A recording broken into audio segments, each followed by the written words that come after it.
And coming to the stage, our headliner, it's the Thursday night recap show by the Disc Golf Guy. Wow, here we are, folks. Day one. Throw Pink Women's Disc Golf Championships and the USDGC, the United States Disc Golf Championships, officially in the books here in 2022. And like every single one of these live one-person shows, one-man show, I need a little confirmation that everything looks and sounds adequate. Adequate's all I'm going for here. So if somebody can give me any kind of confirmation that this looks and sounds adequate, then I will continue on with some of this madness. And just like that, good deal. Looking good. Appreciate that, Jim. Woohoo! Brad's here. All right. You guys are my eyes and ears, my official respondents, letting me know that if things look and sound all right. Hello from Wichita, Kansas. Looks great, Jack says. Hey, Jack. Thanks for joining. Perfect. Is what Jim says. So I am going to click on a few things. I got to make a quick, slightly above adequate. Wow. That I don't want to shoot too high. I don't want to possibly reset any standards here that I can then not continuously keep up with. So let me click on a few things just to make sure that we are all good to go. I've got to do a few things on the YouTubes. I'm going to also make a little post on the Facebooks. Again, I'm a one-man show. Some of this I can set up ahead of time. Most of it I can't, believe it or not. Whoops. I don't. And then there's sometimes where I just don't know what buttons I'm clicking. Come on. I hit save. Changes are saved. Thank you. Don't be difficult. Super chat. Do you want that on? Yes, please. Don't you? I think I should open up the opportunity, and I've done this before, but I should take it more serious. I should actually open up with an opportunity for somebody to sponsor the recap shows nightly. Officially, starting tomorrow night, reach out if you would like to officially sponsor your small business, your large business, your big business, whatever that means. If you would like to be the unofficial co-presenting sponsor of the live recap show, I am here to entertain that idea. All right, so I've got this clicked. You can tell what kind of impressive operation that's being put on. But seriously, I just need to click a couple more things, and then you get, yet again, my full attention. Click this, the YouTubes, the Facebooks, boom, boom, boom, set. If I click here, I know you guys like me walking you through exactly what I'm doing. I'm clicking. There's another click and another click. And within that, I should see another click. So here we are. I am going to just jump right into, first of all, I want to say welcome again. Thank you guys for joining us. Thank you for giving me those couple of moments. We will see. I think it's when my when my computer says 11:08 or 11:04, you guys were supposed to timestamp this last night, that I might get kicked off. And if that happens, just stay right there. It's the hotel Wi-Fi resetting at the 24-hour mark, and it might kick me off, and I quickly just have to click two buttons and it'll bring me back on.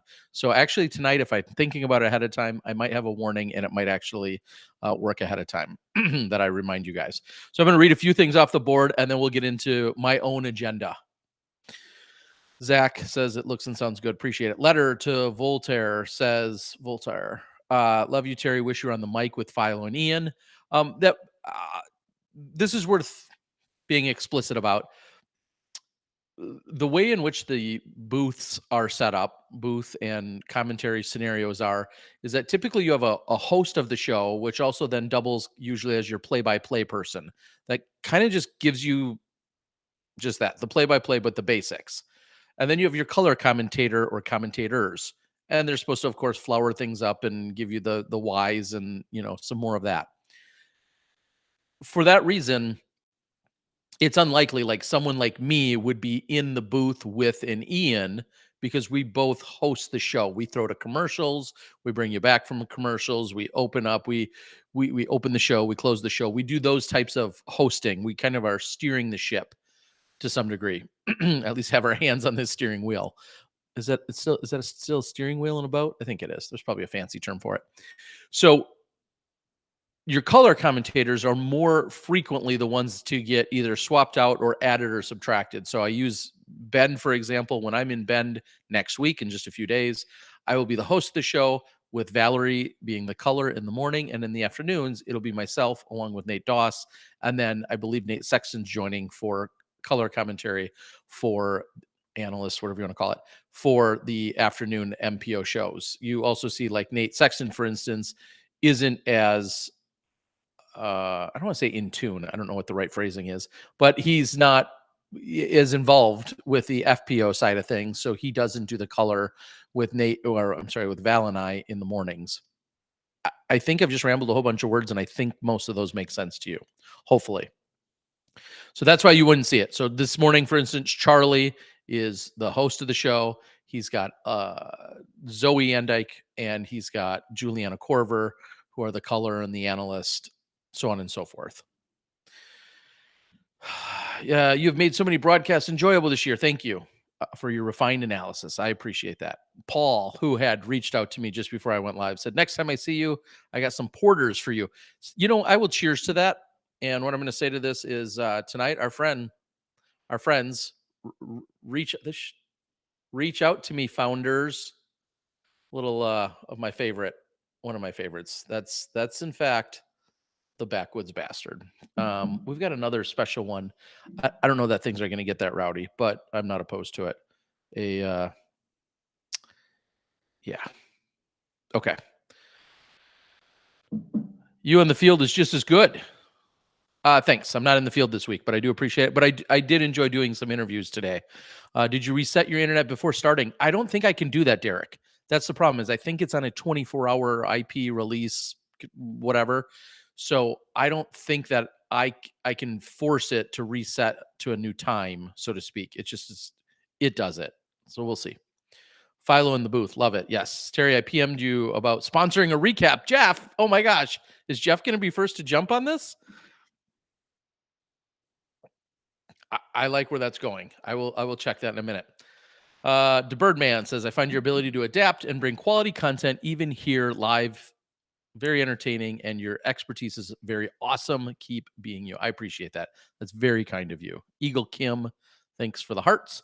Addition to Juliana reminded me of when Climo was invited to join commentary. Totally agree. I mean, so much knowledge, insight, history, winning ways, nature, like just there's so much that someone like Juliana obviously has added, and she's been here. Who's leading the U.S. championships? Well, guess what? We're going to talk about that. Spoilers, bro. Don't get too rowdy tonight. Zombie Terry probably won't be too fun. Zombie Terry, yeah. It's fair to say I make my own fun. Otherwise, what are you doing here?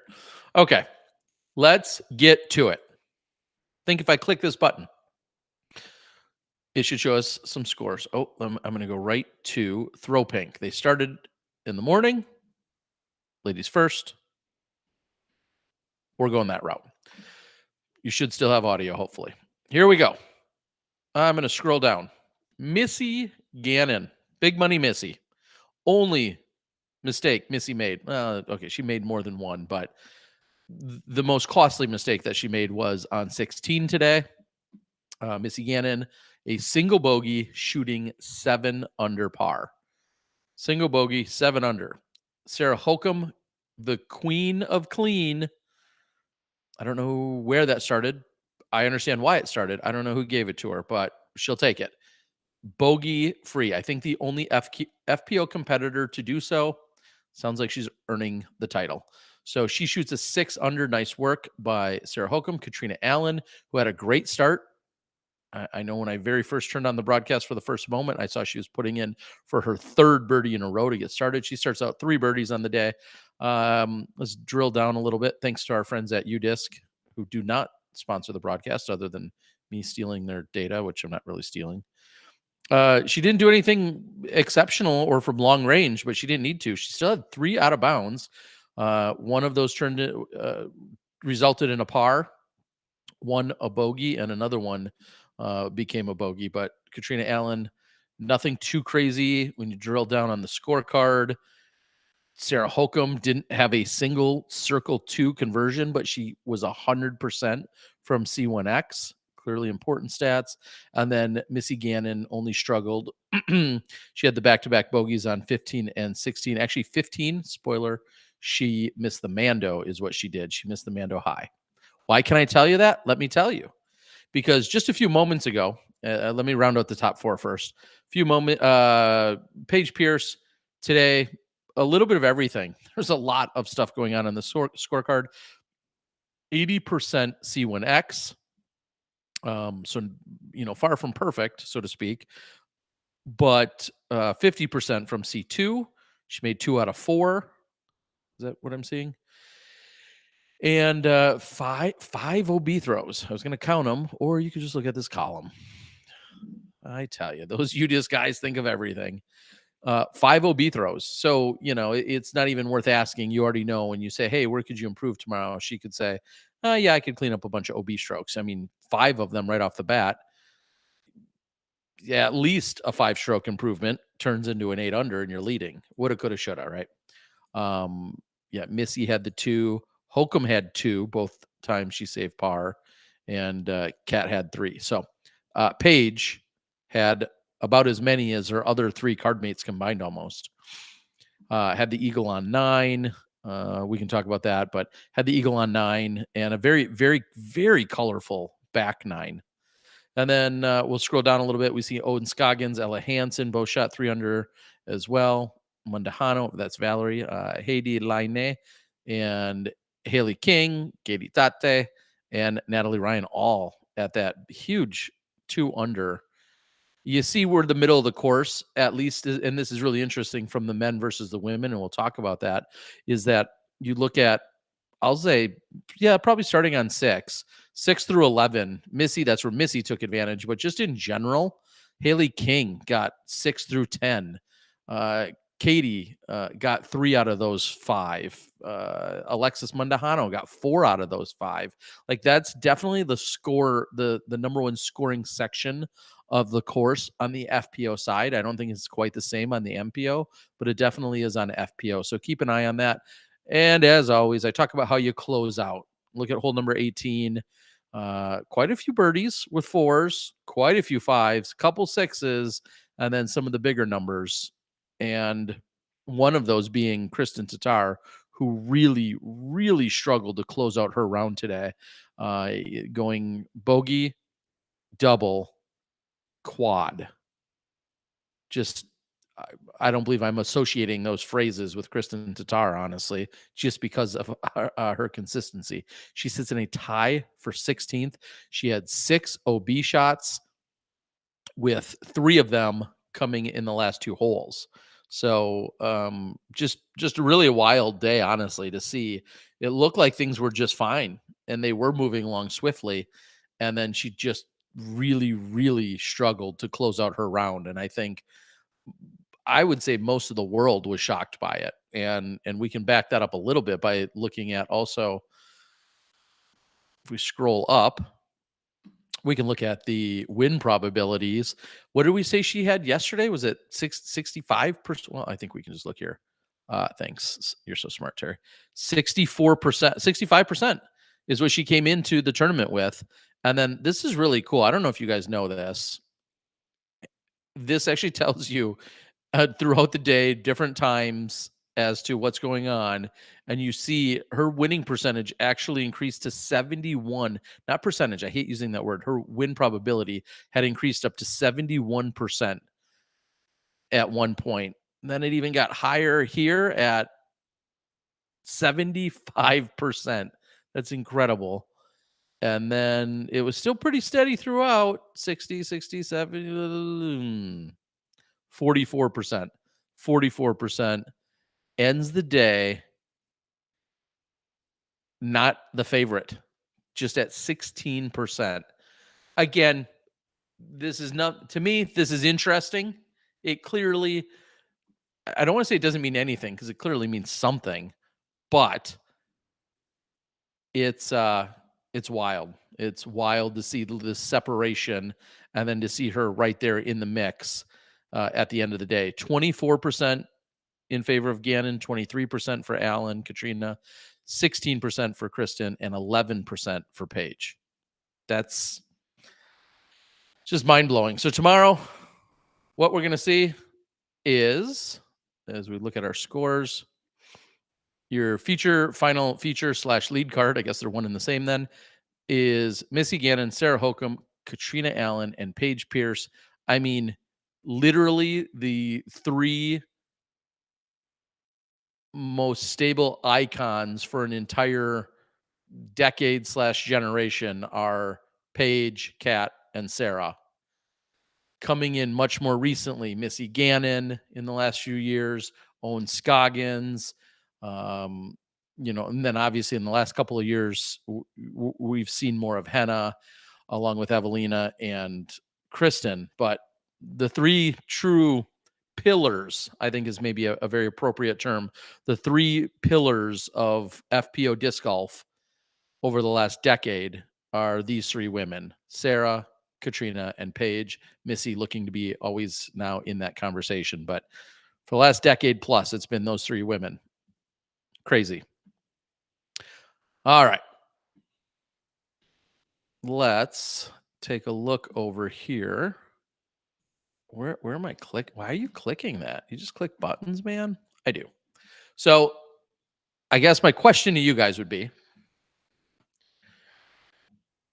who's going to take it? I mean, does your confidence in any one of those women, any woman, whether they were the favorite like Kristen or otherwise, does your confidence wean after what we saw today? Nearly perfect scoring conditions, almost no wind whatsoever, and I guess that's part of the perfect scoring conditions. We looked at the weather last night. It looks very nice for the upcoming week. Does your confidence and looking at how they closed out, does that shake you at all? Does that mean anything for you? That's what I want to know.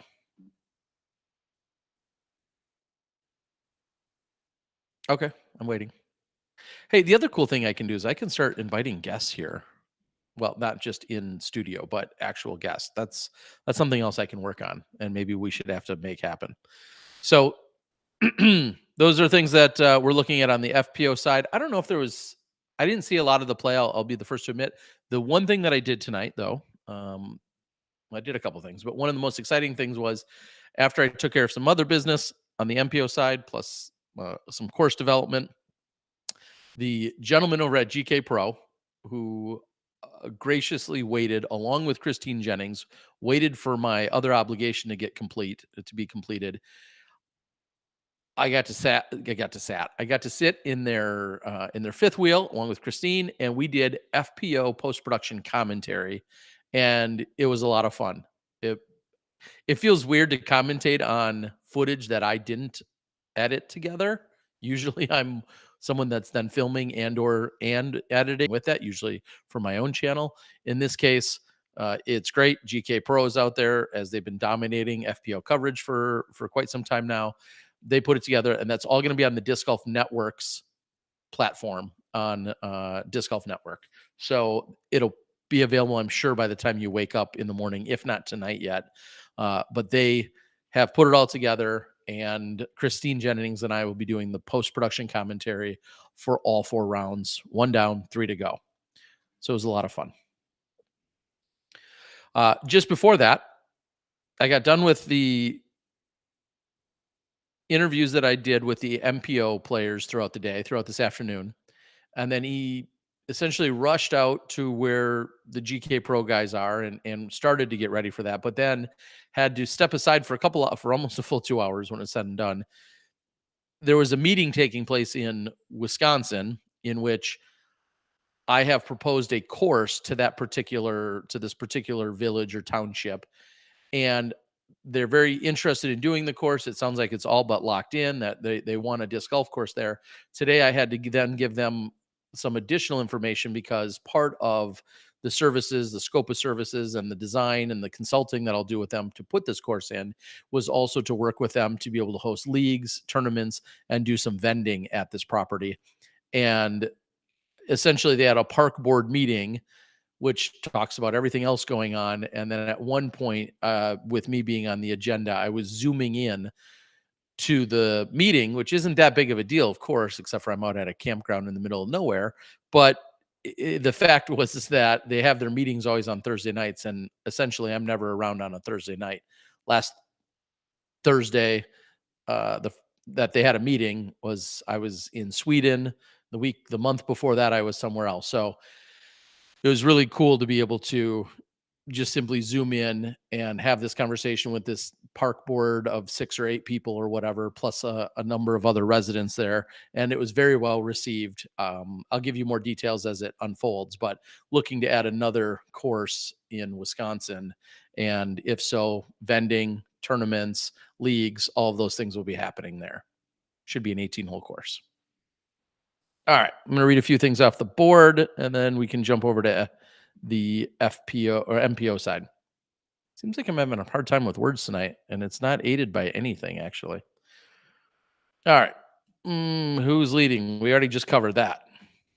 Gannon. Not a bad way to start off your quest to defend your title, right? Is JVD in the chat? B House 2. I don't think Johnny's here. I talked to him very briefly tonight after all this other stuff about unrelated things. He's probably not up watching. What is it, 11 o'clock there? Johnny V's probably not up. Sarah shot a solid round. I agree. Cat with the tail of both nines for sure. Let's talk about the cold turkey when you get back in town, Terry. I have info. All right, Dan Harbeck. I like that. Off topic. How many Discraft Impact and Storm discs do you have? I'll buy them off you. If DGN isn't paying all the flights, I can help with that. I appreciate that. I don't have that many Storms or Impacts. The Impact, I believe, was a disc that came as a result of an Ace race. And I do have some of the Ledgestone Impacts from this year, the re-release that they did, but you're probably talking original Impacts. I don't have a ton of those. I didn't really hold on to those. And the Storm, coincidentally, it was a great disc. Understable mid-range that Discraft made. Fast, but understable mid-range. And it even feels weird to call it a mid-range because the rim was so small. And the Storm was like a cousin to the Stratus. And so if you threw one, you probably didn't throw the other. And I threw the Stratus a lot. So therefore, I didn't throw the Storm. I kind of liken it to an Innova perspective where a lot of people that threw like a Stingray may or may not have thrown a Cobra. And you have to be really old to even know what most of those Frisbees are. But they're kind of, or like a rock and a shark. They're different discs. I'm not an idiot. I understand that. These are clearly all, those molds are different, but they're similar enough that if you threw a rock, you probably didn't also throw a shark. And if you throw a Stratus, you probably didn't also throw a Storm. Probably. Excuse me. Anakin Skywalker almost rung up hole 1. That was awesome. What a way to start your USDGC. That's been done before. Was it Valerie Jenkins who skipped it off the ground and rang chains a few years ago when she was here? I feel like that was Val. There's been a number of people, but I was watching the Merch roller coaster vintage from a couple years ago. She really had one big blow up hole, and it was painful to watch, and I was getting frustrated as I was watching it. This is South Korea. I met you in the 2020 Asia Open held in Taiwan. If COVID-19 ends quickly, you can travel freely. I want to travel to the United States and observe the USDGC, as you absolutely should. I agree.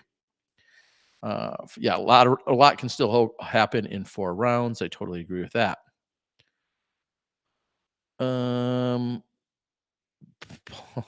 Paul says will be available at 4 a.m. Probably talking about FPO post production. It might be, and again, any delay that happened tonight by an hour or two is squarely on my shoulders. They were all ready to go with it. Christine was ready, and I told everybody about this ahead of time. And if there was any other way I could have avoided it, I would have. But Waukesha. No, not in Waukesha, this new course. Thanks for moderating, Ryan. I'm not sure. Clayton, it says I'm trashed. Cheers to you. If Paige can stop hitting trees, then she will win. Maybe. I mean, there's a lot more to it than that. Exactly. Have you tried a J yet? No, you're talking to someone else. I just stocked up on a few. I'm not gonna lie. I think I told the story last night.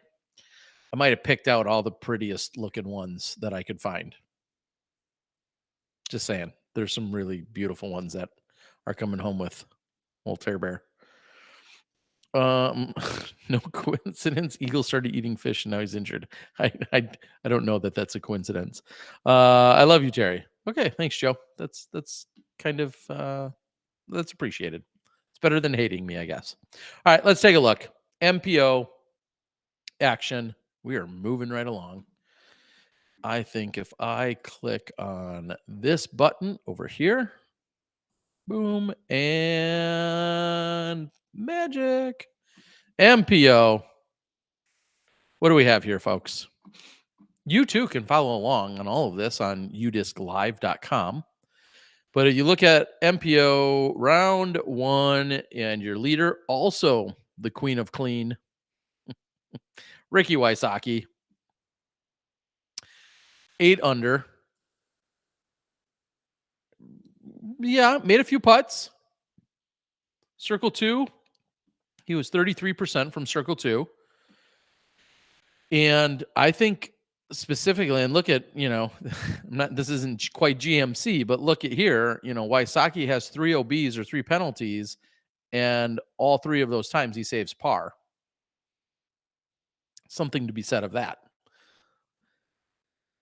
Shows 90% C1X putting. And then 18, I saw the clean scorecard up until that point, and then he throws it out of bounds on his second shot on 18. And it doesn't go out by much, kind of hits a tree, and I'm watching it unfold live from a distance, and he couldn't quite see what was happening with the angle he had. And I was like, it was such a heartbreaker. And then I'm like, he's close enough. He might make that. And to keep this clean scorecard, he did just that. So an 8 under. Spoke to Nicholas Antala. Also, the only trouble he ran into really was hole 17. And that was going after a birdie putt that then went out of bounds. So that's a real heartbreaker in that sense. But if you look at his last 2 holes, 109 feet of putting in his last 2 holes. I think something to be said. Now you could say that's a strong closeout because of the big putts, or you could say it's a weak closeout because he had to make such big putts. But either way,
holy cow, are we back?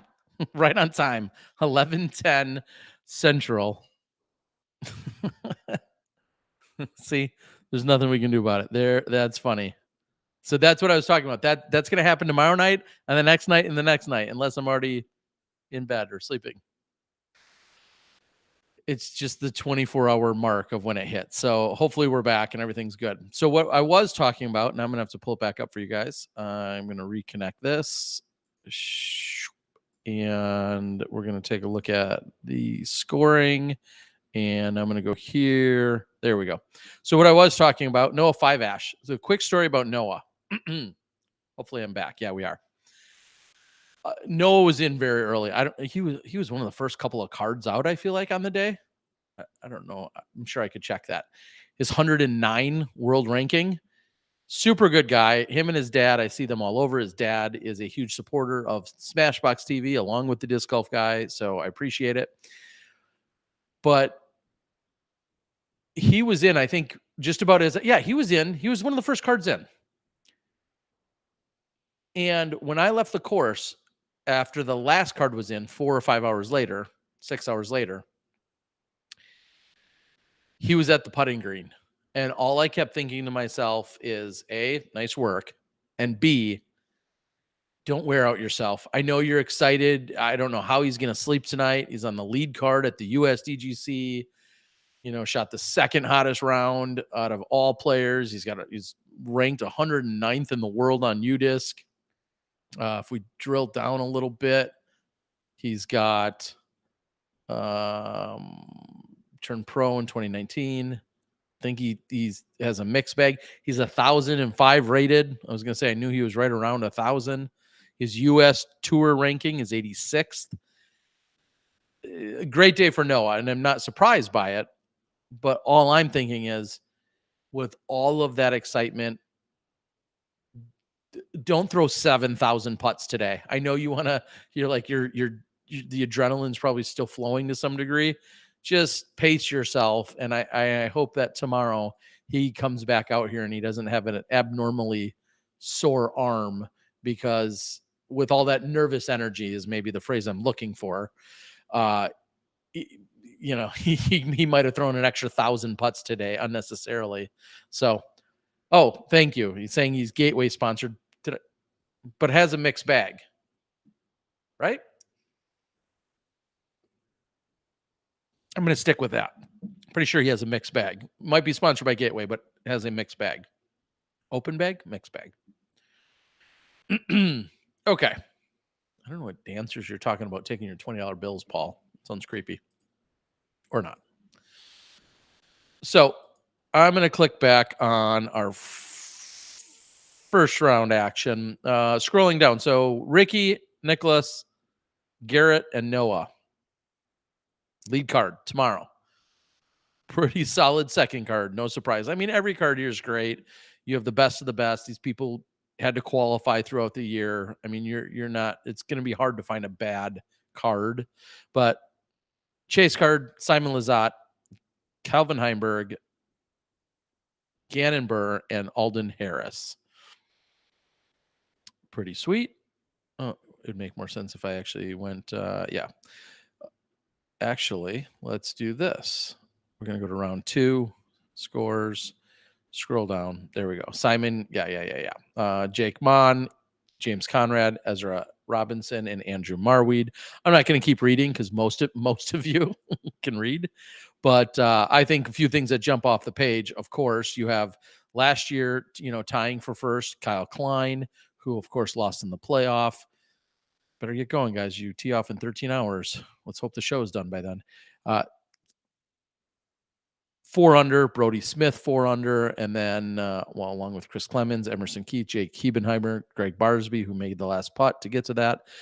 And then right below them, Oram, Macbeth, Bradley Williams, Luke Humphreys, Jakub Semerad, all sitting in 20th, and then some other notables, Nate Sexton, Corey Ellis, Isaac Robinson, and Austin Turner. And if you didn't see it already, Austin Turner carded the ace today on hole number 16.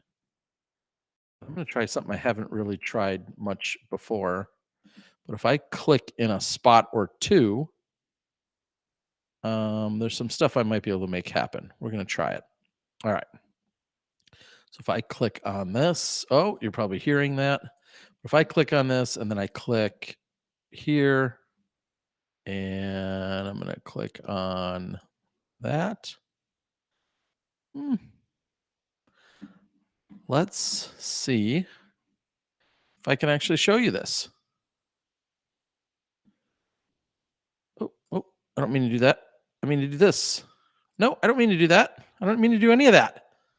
People, here we go. I think I can show you if you haven't seen it. It's a little bit tough to see. It's a phone. It's better than not capturing it at all, of course, though. Thanks to Cullen Clatterbuck. Austin on the tee, the lefty. It's way out here. And then eventually comes crashing in a very stiff skip straight into the basket. I'm just now seeing the spotter. Oh my gosh. Yes, green flag. Yes, definitely a green flag. Of course, Coling was on the card.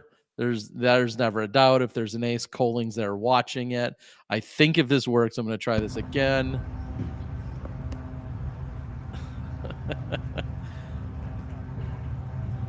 Again, it's out here. A very, very stiff skip.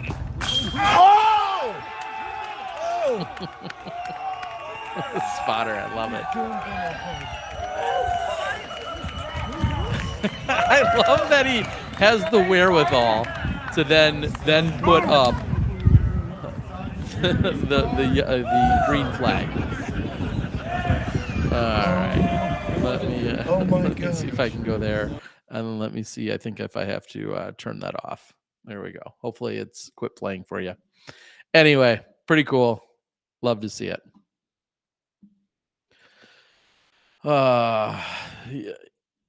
Yeah, I mean, and it's like everything. I know there's a question about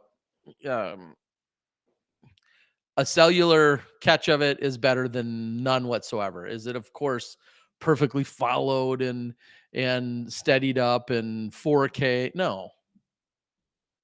If you got an ace and somebody captured on a cell phone, you wouldn't probably be complaining about it either, though. So it is what it is. Just great to see that it got captured in any capacity. So congratulations. All right, let's go back. We're going to take a look. I was talking about the scores. Austin Turner had the ace, as we just said, and so on and so forth. Paul Kranz, excuse me, I've had footage of him as he had gone into the playoff at the U.S. Nationals. He came up short there, but then went on to win AM Worlds a few weeks later. And your AM Worlds winner was also out there today in Ilkin Grow. And I think he had a little bit bigger of a struggle as I'm continuing to scroll. Oh, there he is. Yeah. He had a little bit more of a struggle. He finished +9. And then another name right near him, actually two of the names I'm seeing right near him, Aaron Doyle, who was a Monday qualifier, had a little bit of a struggle out there today. And Alex Zyrus had a little bit of a struggle out there. Alex was one of the gentlemen that got in from the five. I was going to call it the 5 spots, but that's a Steve Dodge phrasing. It was the Monday qualifier that happened to have 5 people. Just trying to scroll up and see if anything else was jumping off the page, especially thinking about our Monday qualifiers and who they were. Evan Smith there.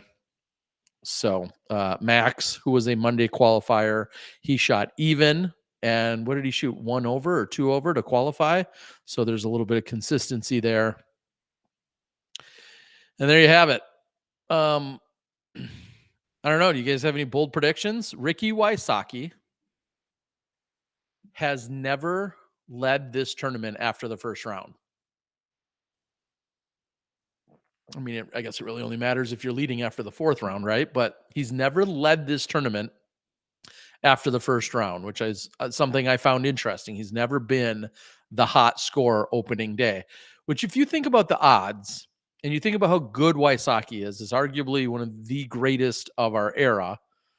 Not arguably, he is one of the greatest of our era in the last 10, 15 years. And to think that he's never had the hot opening round here. There's a lot of players and the course is tough, but that almost does sound surprising, doesn't it?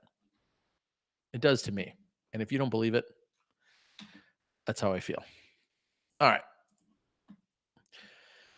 Wysocki is primed to win this major if he can avoid OB the next 2 days. Well, he should probably avoid it the next 3 days. I think that could be said of a lot of people. Is that an Imperial Stout Tear Bear? No, this is I want to read it exactly how they write it. Um, Ale aged in oak bourbon barrels. So here's my spiel quickly. Founders out of Grand Rapids, Michigan, not far from where Kyle Klein is from, makes what's called a dirty bastard. I'm not swearing, I swear. Makes a dirty bastard, but then I think they take that and occasionally just pour it back into some of these barrels they're talking about, and then it makes it twice as potent. And then they call it backwoods bastard. I guess this is 11%. I thought these were more. And then Founders makes a number of other pretty incredible products that I've now recently started to like in the last year or two. All right, Simon can be pretty good from the second card, though. Yeah, I mean, as we all know, with that win at MVP from second card, Germ did it again. Amazing how deep the field is. The card, as far as and then that's just it. Like it's tough to say, man, that's not a great card to follow. There's good players on every single card, and it's just a matter of like who's your favorite person to watch. Probably is what I would say is the issue. Um, favorite smaller vendor in Vendor Village. What's good to eat on site? I honestly I didn't get a chance to go over there today. That was one of my few, well, not one of my few mistakes. I made a lot. That was one of the things I'd like to improve upon tomorrow is to see if I can spend a little bit more time over there. I didn't get a chance. The second things were done today, I was out of there. There was a lot of people hanging out, but I didn't get a chance because I immediately had to get going. Spotters are God's gift to mankind. Certainly need them, especially for an event like this. Totally agree. Rick gets it this time and easily wins Player of the Year. Joseph Anderson was a Monday qualifier, and he was close to par. Thank you. I appreciate that. Macbeth 30 under, Wysocki 30 under. Who wins in a playoff?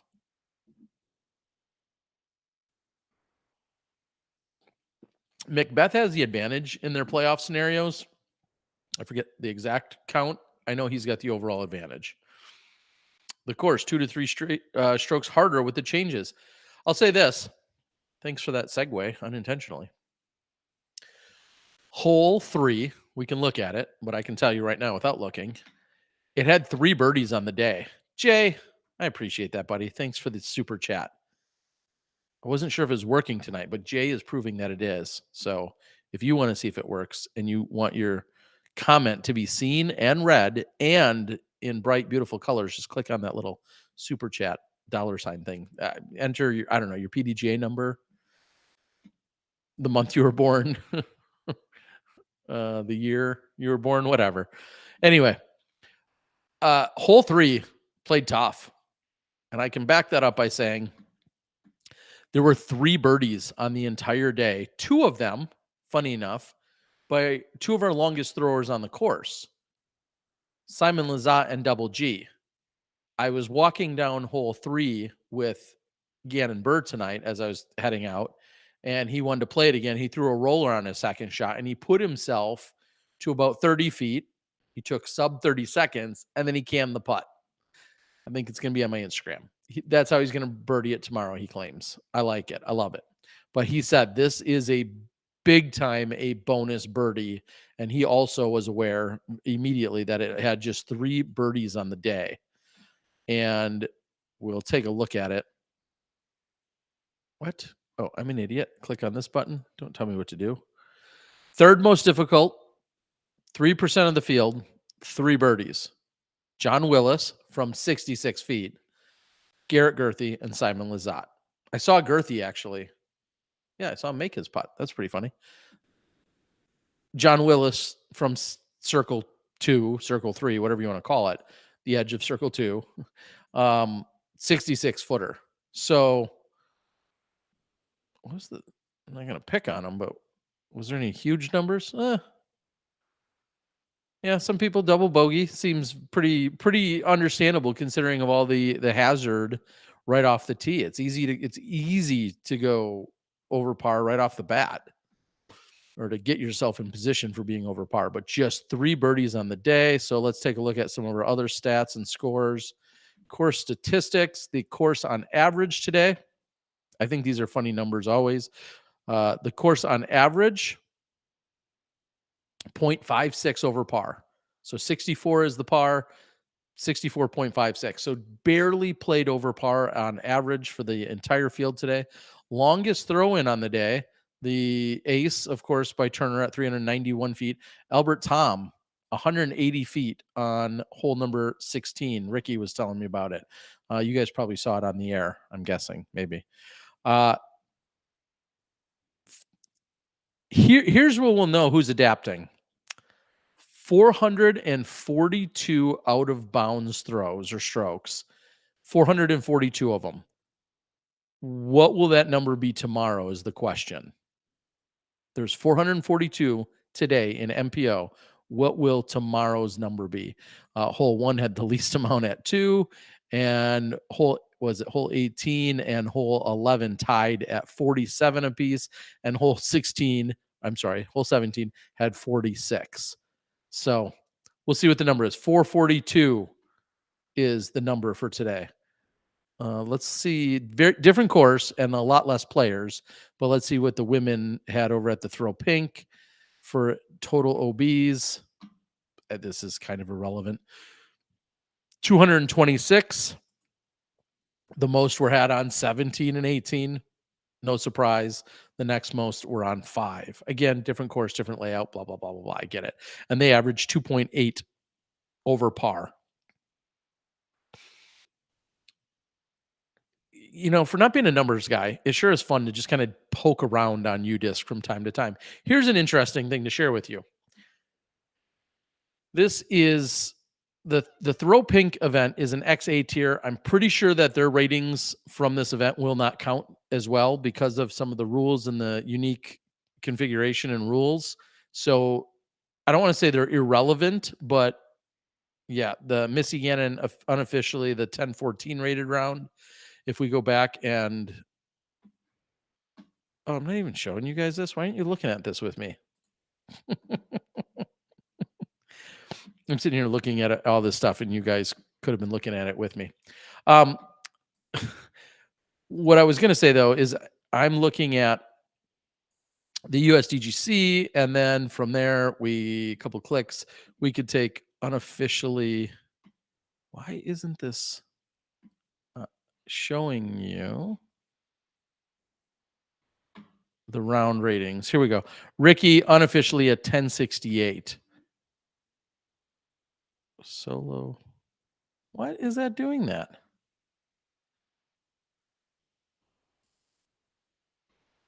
Why is that? What am I doing? Does anybody know? Oh, that's because I'm not clicking on that. So Ricky's round unofficially 1068 along with Nicholas Antala. Again, doesn't matter. It's not going to go on his ratings anyway because this is an XA event and there's just too many unique scenarios and stipulations as to why it will not count on their ratings. I'm not a big fan of that. And in the most simple of terms, I will say that this is one of the most prestigious and most coveted events of the year, along with one of the largest payouts and one of the longest running events that we have at this level. The fact that the rules are so unique and aren't in uniformity or conjunction with in the rules from our standard play, the fact that they're so vastly different is what disallows it from happening or from being on your PDGA rating. Just blows my mind. Something doesn't sit well with me on that. I wish there was just a way, and I know a lot of people would say ratings don't even matter, and I get all that argument. I'm not staunchly against them like so many people are. But the fact that one of our biggest, most prestigious tournaments of the year that everybody tells you they'd love to win, second only to the World Championships, that it doesn't count for your ratings. It counts for your world ranking, for your player of the year, rookie of the year. All of those things get factored in. But whatever you shoot here, Ricky Wysocki could shoot 4 rounds of 18 under par, and that will never get put onto his actual official PDGA rating. I don't know. I don't like that. I wish it did. And Dust is telling me to use dark mode, which for those who don't know, and I trust you're all smarter than me, but if somehow you didn't know, something they implemented a few months ago, this is our friends over at Udisk, is you can go somewhere down to the bottom of Udisk. Please tell me there's one of you that will find this worthwhile and interesting. And if you click on this little system or this little moon, you can have light mode, which is the default or which is currently on. You can have dark mode, or you can have it match your system preferences that you already have in place. So if you change this to dark mode, boom. And actually, this is a great legitimate question for you guys as well. Is this any easier to see if you're actually paying attention and not just listening to me? Let me click on around where you'd see scores. Is this any easier for you guys to see? For 200 bonus Disc Golf Guy points, tell me if that's easier to see. Dust says, imagine not using dark mode. Yeah, I had it on, honestly, when it first came out. I didn't care for it. Just did not care for it. Didn't find it advantageous enough to my eyes. I'm always on dark mode. Much better to see. Yep. Colors go boom. Yes. All right. I mean, as long as I can remember, I'm more than happy to do this for you guys. I got no problem with that. I got a lot of problems. Some people say I got 99 problems. Yeah. If you guys like dark mode, we go dark mode as much as I can remember. So I'll try and remember to leave that on. Had to drop off coverage to work. Well, then you're doing something wrong. What happened to Tatar's back nine, the Winthrop teeth, or did she get hurt? Again, I love it when you guys inadvertently give me segues. She really struggled on just like two particular holes, and we all know that at Winthrop, anything can happen. And most of those strokes came on hole 18, double bogey or double OBs. So that was part of the problem, a large part of it. However,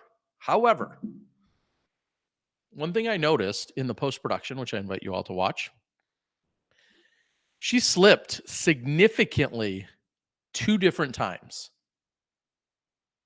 And you were just clearly not used to seeing that. She is usually precise, compact, and did I say precise?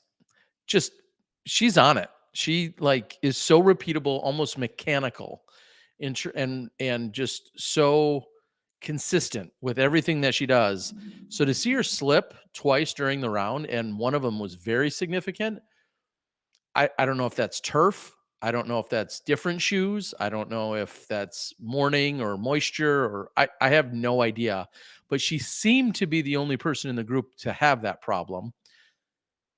Yeah, it was a little bit crazy to see. And I don't know if I recall, both times she slipped significantly, nothing disastrous happened, except for the possibility of you get then tentative. Maybe you slip, you still get a par, who cares?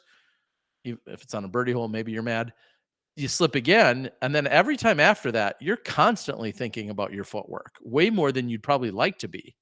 And so even though it may not have outwardly or immediately punished her, it did seem as if that's going to then play into the back of your mind. So that's something to think about. So appreciate the question that led me to more story time.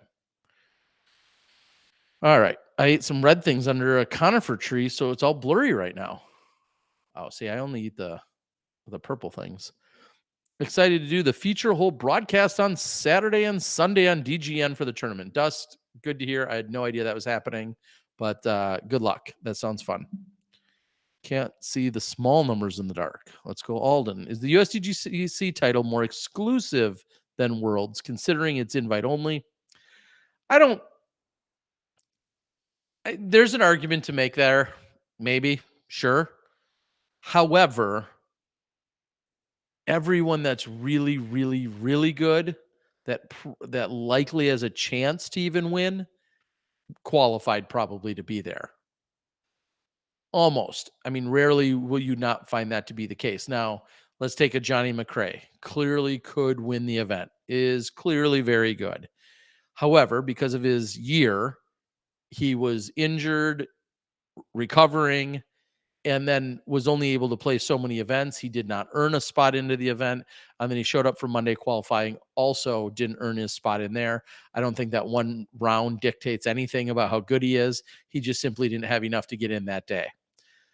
Could you make an argument that he's the best player that plays that's not in the event that could win? Yes. I also feel like his scenario is pretty unique because most of the time, if you are that good and you have a legitimate shot at winning, you probably qualified somewhere. Does that make sense? Yeah, that's what I'll say about that. What's with wearing the hats all the time? Did you forget your blow dryer on this trip? That's a fair question, even though there's a blow dryer in the hotel.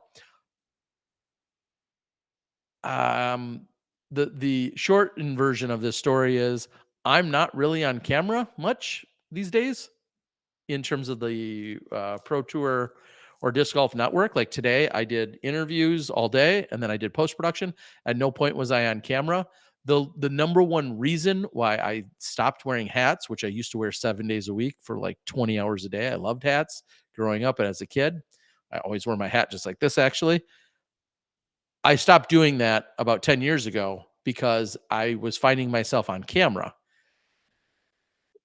Maybe I was holding the camera, but I was on camera and specifically here, actually, at this event, I remember being told, hey, stop wearing your hat. It's creating a shadow.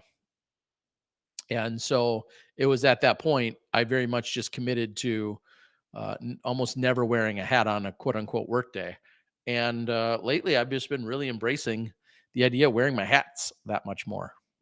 So I think that's still the long version. But yeah, it's all because it creates shadow over your eyes. And our players still have it. I don't expect a player to take off their hat, for an interview, but often the brim of the hat creates a shadow. And therefore, that's why you don't see me doing it, even though I'm getting away from that. Because let's just face it, there's times when it's like I think about the world championships with how disgustingly hot it was and with the sun just beating down every morning. I would not have a hat for the opening sequence and the opening interview. Every afternoon I had a hat on. There's a lot of things in my life that I really have to stress out about. So now you know one of them. Is there a solution to slipping? We see at events at this one in GMC. Is there a way to have some sort of standardized surface? No, because in theory, anyone could slip on any surface. And as soon as you put in concrete, for instance, a lot of people complain, the concrete could get slick and could get wet, or the concrete is brushed too harshly. That's not the word. It's brushed too coarse. There's a phrase for it. Anyway, and you leave the grooves in it, and then it grips too much, and then somebody tears up their knee, they tear up their leg, their ankle, their ACL, MCL, other words I don't know.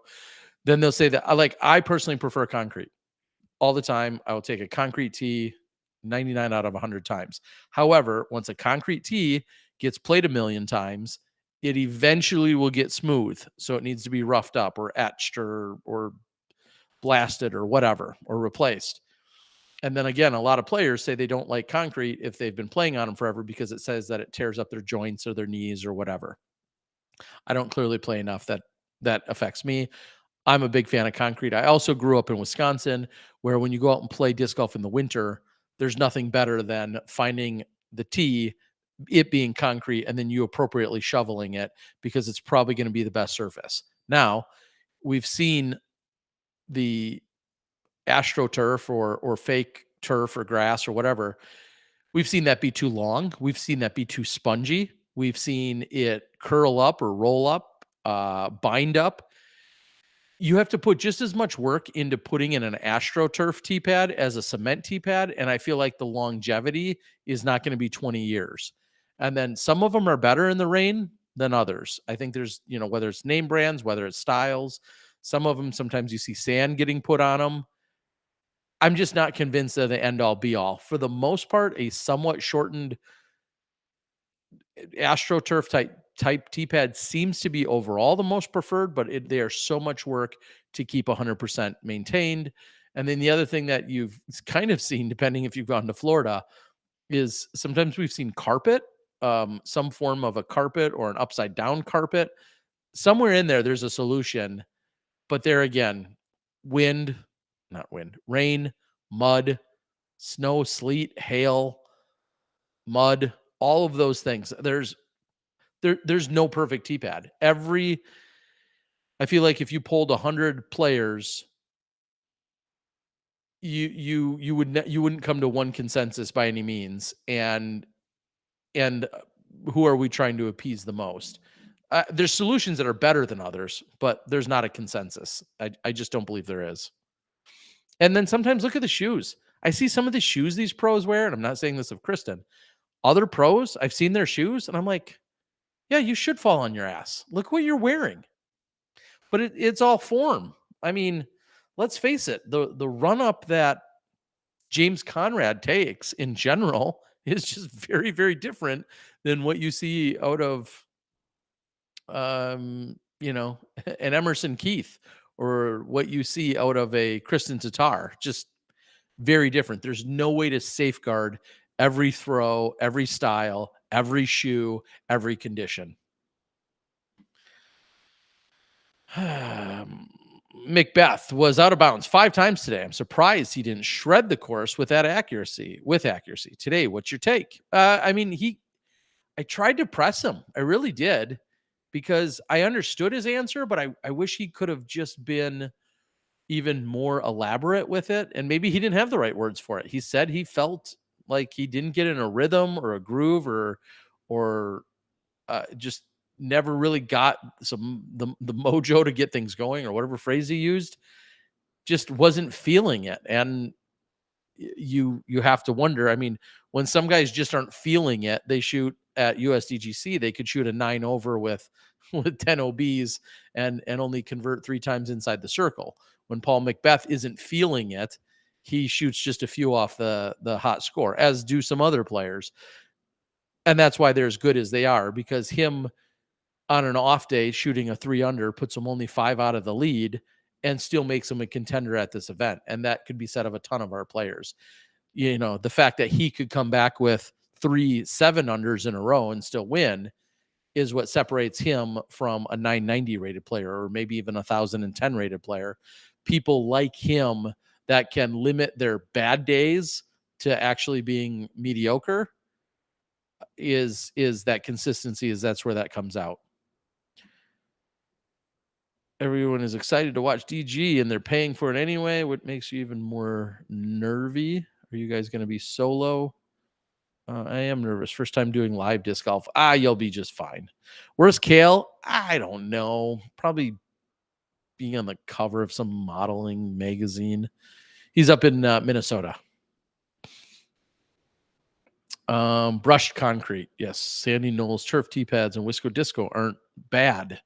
Yeah. Most concrete, I feel like, in my opinion, give you the longest longevity and bang for your buck. They just cannot be too smooth from day one. Usually takes a few years for them to get too smooth, quite a few years. But I feel like they're the best way to go. Rubber mats are slicker than hot through the cold drain pipe. I've seen some rubber mats that are great. I've seen rubber mats that are actually great in rain, but not all of them are. Depends what rubber mats you have. And they're also usually a huge pain to keep maintained. Oh, Eagle Kim, thank you so much for the super chat. Those aren't new Taiwanese dollars. I think you said we met in Taiwan, and those are NTTWN new NTWs. I don't know. Is that the symbol? Either way, whatever it is, doesn't matter. Thank you so much. I appreciate that. Can I figure out what that is in terms of the official denomination? I'm really curious. Oh, South Korean. I apologize. I was thinking of the new Taiwanese new dollar is what I was thinking of, but the South Korean won, WON, hence that W. I appreciate that. Holy cow. That's very kind of you. Oh, let me scroll up. Witness and Ace. Terry, please give me your support. Give your support to Korean disc golfers. I love you, Korea. Digital Sarang fighting. Digol Sarang fighting. If you cheer for me, all disc golfers in Korea will be happy. Wow. No pressure there, huh? No, seriously, though, thank you very much for the super chat. I don't even remember who hit the ace. Just saw that Germ was on the card. It was Austin Turner. I showed it actually right here on this very show tonight. How come you never see pros use the Rip It grip pads? I don't know. Part maybe because I don't even know what a Rip It grip pad is. Quick shout out or not to the person that was trying to argue with me a few broadcasts ago about the size of a towel that could be used either in the fairway or on a tee pad. Are you out there? If you are, I'd still like you to tell me that you're right and I'm wrong because I've not found your logic or reasoning or background or proof that that states you're right. I mean, if we're gonna go there, Terry, how do you work these long days and still have the energy to go live for us? Come on, because I could sit and answer questions for you guys all day. I love you, Terry. I appreciate it. Yuli uses the Rip It pad actually. Oh, now you're gonna make me look it up. Rip It pad disc golf. Okay, so it's a small towel. It's a towel. It's a small towel you put on the ground and then you stand on it. I like it.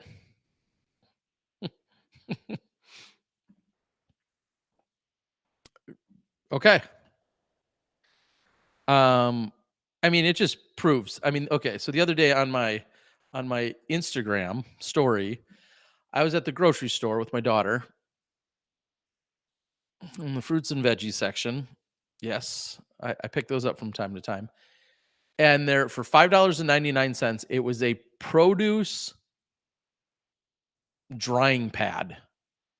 So it was literally a slightly thicker cushion, but basically a towel with a slightly thick cushion to it that you put next, well, wherever, so that when you rinse and wash off your fruit and vegetables, you set it on this pad. I'm going to use that in quotes. You set it on this pad. And as I said to my 11-year-old, or you use a freaking towel, like a towel. So I don't know if the logic is because there's an eighth inch of padding that when you are done you're done washing your apple off, that when you set it on a towel, are you bruising it? Anyway, my point is if somebody can go to market with that idea and then get it to the point where it's in a relatively large grocery store chain in Wisconsin, it just proves to me that the entrepreneurial spirit is alive and well.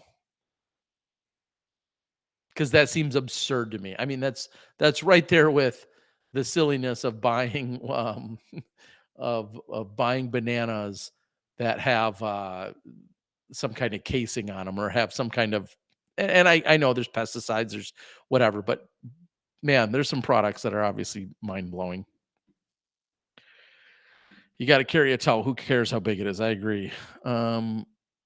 Alcohol is a type of fuel. Yeah, sure.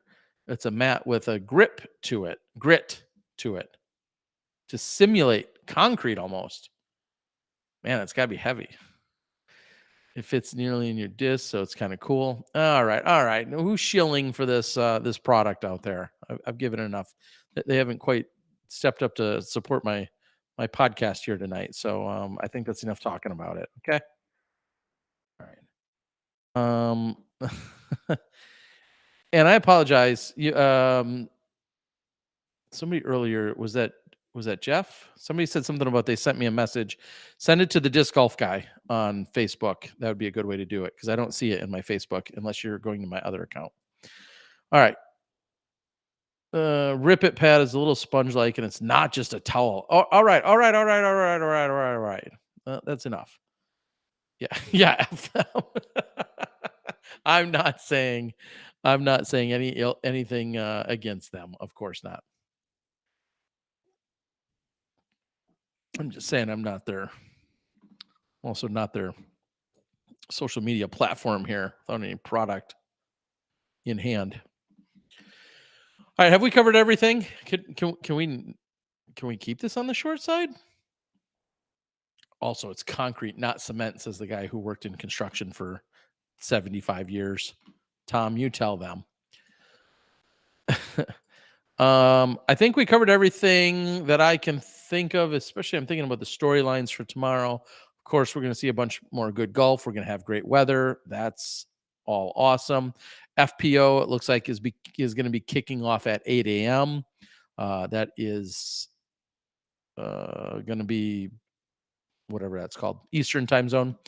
Looks like FPO kicking off at 8 a.m. and MPO. I know our show starts around 2:30 Eastern time.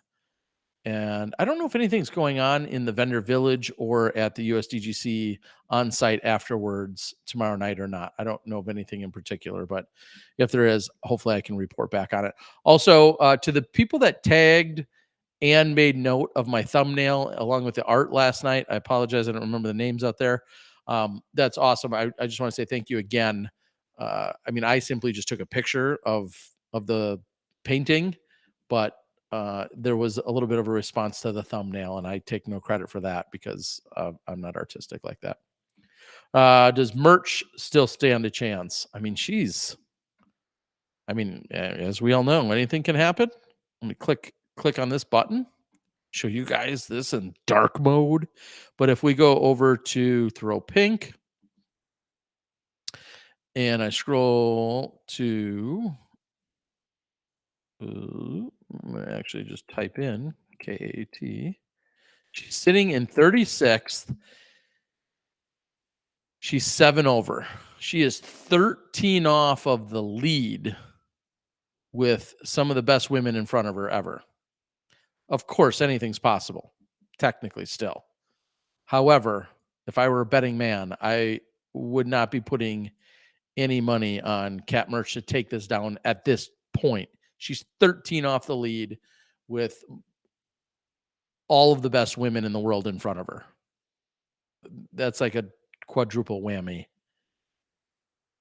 I refer to alcohol as liquid confidence. Don't buy a grip pad. Ever go back and watch these guys in Am Worlds? Ever go back? I'm not sure who you're talking about. Any of our top players? Probably not. There wasn't probably a lot of footage of them. I know that much from when they were in, but more recently, like your Paul Crans and your Ilkin Grow and some of the players, that have won Am Worlds in the last few years where there is coverage. Yeah, it's kind of cool to see. Terry does not endorse that thing. You heard it here. Did you get a 6-time Glow Luna? I was busy, but I'd like to think I have some connections. We'll see what happens. Ellis and Tatar for the wins. I like the dark horses after one round. Yeah, Corey Ellis, obviously, technically, still absolutely has a chance. There's no way you could possibly count him out. But let's take a look at where he was. He was a little bit down there. Tied for 25th. He shot 2 under and the leader's at 8. I don't that is, with 3 rounds at this course to play, he has a much greater chance of being in contention, in my opinion, than at this moment, Cat Merch making up 13. That's what I'll say about that. And that's no ill will or I don't think that's derogatory towards Cat Merch. I just think that that's sheer numbers. But making up 5 or 6 over the 3 rounds clearly, I think, is much more obtainable for someone like Corey Ellis. Brad says, I bought a pair of Tatar Graces and a Mindbender from Julie at Silver Fox from you last weekend. Nice. Solid. Yes, those were handpicked. Let's say this for a moment.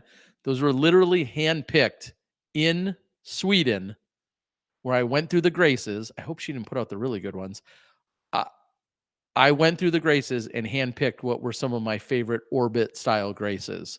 So I do hope you enjoy those. Good to hear. And that's kind of like what I did at Innova here recently. Just went through and handpicked a whole bunch of good stuff. I want to know how Corey got Schwebby on the bag. So cool. I mean, I kind of talked to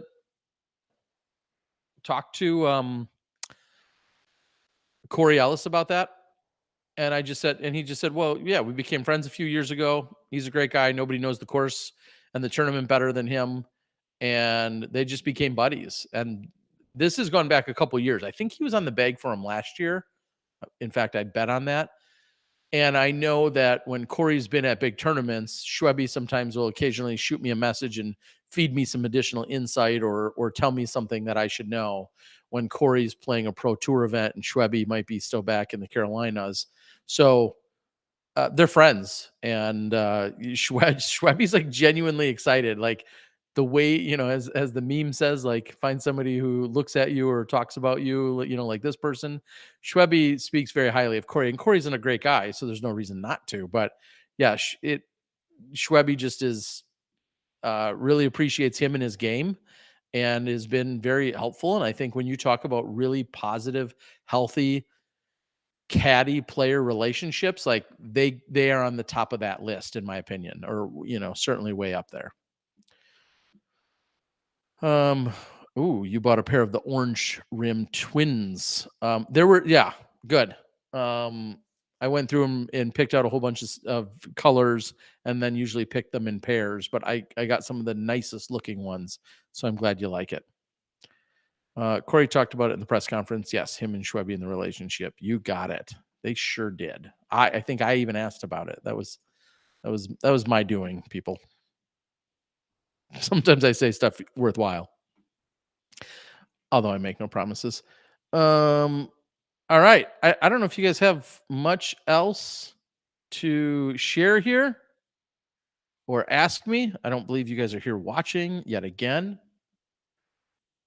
I'm excited. I'm also getting something else I'm doing. I grabbed a few discs from the factory or the warehouse, and in this case, I got bottom stamped destroyers, just essentially so that there wouldn't be a stamp on the top. And I'm having a few of our top pros. I get autographs all the time for lots of different reasons, but this one very specifically, I'm trying to get a few of our very top pros get autographs on discs, and I'm going to be bringing those back to Wisconsin, and they're going to be part of a fundraiser. There's a gentleman in the Milwaukee area who has stage 4 cancer. I do not know him. I just know of him as a disc golfer, and that we're looking to do a benefit and a fundraiser for him in a few weeks. And so I'm trying to scrounge up some additional unique items and prizes. And I think having some of our top level pros sign some of these discs, I think could make for some great giveaways or raffles or incentives for people to support this fundraiser. So I'm working on some of those. Very unfortunate situation for sure. What beer is on the menu tomorrow night? That's a good question. This is it. I'm going to have to officially stop. This is the last one of the Backwoods Bastard. I do know where there's more, which is a good thing because it's really tough to come by. And I just might have to go over to the fridge as I'm staring at it. I'm looking at it like that. There is some other Founders KBS stuff in there. It might have to be a starter or a substitute, but more backwoods. That's why I need sponsors. Not that kind of a sponsor, and I really don't have a problem. But that's why I need sponsors for the nightly shows, is just to support my thirst. Something like that. I don't know. All right. Wholesome. Exactly. That's where I am. Mr. Eckhart, don't be creepy. And I can appreciate you might have a I'm not going to say a preference. Yeah, just don't make our men or women players uncomfortable. Saying weird stuff like that. I'm going to call it. We're keeping it short, just an hour and 20. Last night was 2 hours and the tournament hadn't even started. And I think I've exhausted all of the major talking points for now.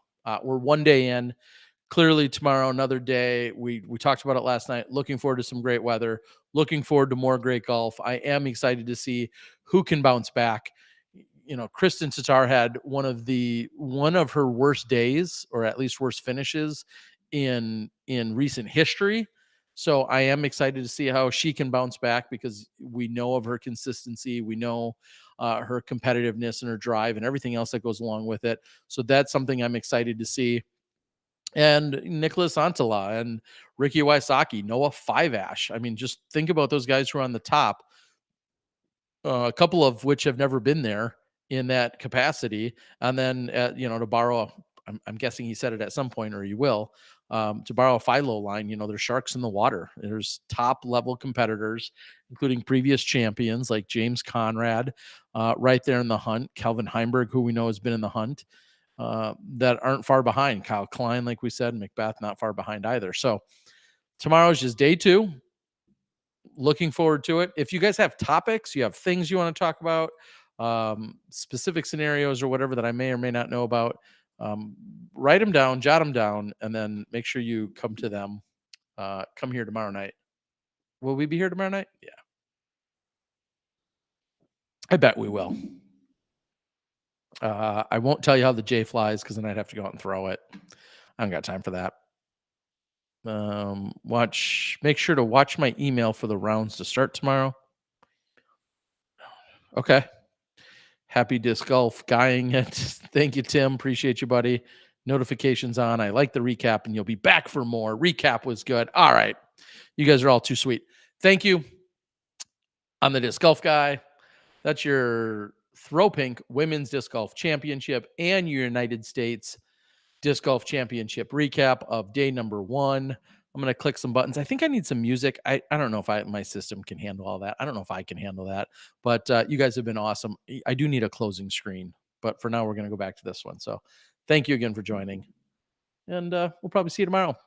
Like, share, subscribe, do all those silly YouTube things. I don't know. It helps with some algorithm or other stuff, things, buttons, press. Good night.